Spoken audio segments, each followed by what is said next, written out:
तर आपण आता क्वेश्चन नंबर 37 या ठिकाणी सॉल्व करणार.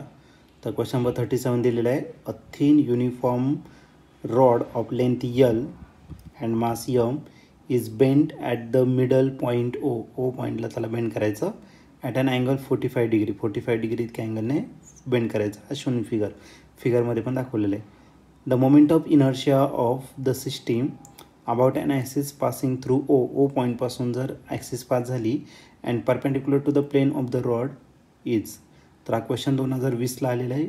तर याचे ऑप्शन आहे ml²/6 पहिलं option, second option ml²/24 third option, ml²/3 आणि लास्ट ऑप्शन आहे ml²/12. चला तर बघूया या क्वेश्चनचा आन्सर काय असेल. क्वेश्चनमध्ये आपल्याला एक रॉड दिलेलं आहे, त्याचं मास M इतकं आहे आणि लेंथ L इतकं आहे. ओके, तर आज सपोज काय घेतला आपण, रॉड घेतला ज्याची लेंथ किती आहे तर L इतकी त्याची लेंथ आहे आणि त्याचं मास किती आहे तर M इतकं त्याचं मास आहे. त्यानंतर या रॉडला आपल्याला काय करायचं, बेंड करायचं.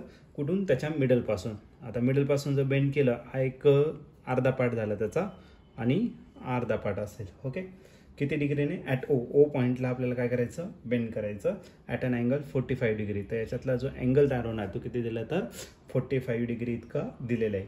तर ते फिगरमध्ये पण दिलेलं आहे. म्हणजे बघा, ही जी रॉड होती त्याची लेंथ L होती, पण अर्धा पार्ट झाला म्हणून याची लेंथ किती असणार, L/2.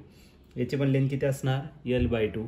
याचं जे मास आहे ती मास असणार M/2 आणि याचं पण मास किती असणार तर M/2 इतकं दिलेलं आहे. ठीक आहे, तर आपल्याला मोमेंट ऑफ इनर्शिया फाइंड करायचा कुठून, ॲक्सिस पास होणारे पॉईंट O पासून आणि परपेंडिक्युलर असणार त्याच्या प्लेनला. ओके, आता ॲक्सिस जर अशी पास झाली तर या रॉडच्या ती कुठून असणार तर एन पासून येणार. मग टोटल मोमेंट ऑफ इनर्शिया जर घेतला तर टोटल मोमेंट ऑफ इनर्शिया, आता रॉडच्या एन पासून मोमेंट ऑफ इनर्शिया असतो आपला ml²/3.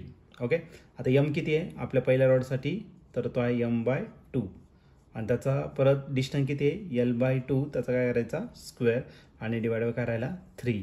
आज आला पहिल्या रॉडचा मोमेंट ऑफ इनर्शिया. दुसरा जर रॉड घेतला तर दुसऱ्या रॉडचं जे मास आहे ते किती असणार M/2. ही पण ॲक्सिस त्या रॉडच्या कुठून पास होते, एन पासून. मग मास M/2 झाला आणि त्याची जी लेंथ आहे ती किती असणार L/2. त्याचं काय करायचं आपल्याला स्क्वेअर करायचा डिवाइड काय राहिला 3. या दोघांची काय करावं लागेल आपल्याला ॲडिशन. मग दोघांचे ॲडिशन केलं, दोन्ही सेम आहे म्हणून 2 ने मल्टिप्लाय करू. M/2 मी तसाच लिहिला. या Lचा जर स्क्वेअर केला तर L²/2चा स्क्वेअर किती होणार 4 आणि डिवाइडेड बाय काय आला तर आपला 3. 2 आणि 2 काय आला कॅन्सल, म्हणजे तर राहिलं ml²/4 आणि 3 यांचं काय होणार तर मल्टिप्लेशन. 4 3चा किती झाला 12. म्हणजे आपलं जे आन्सर येईल ते येईल ml²/12.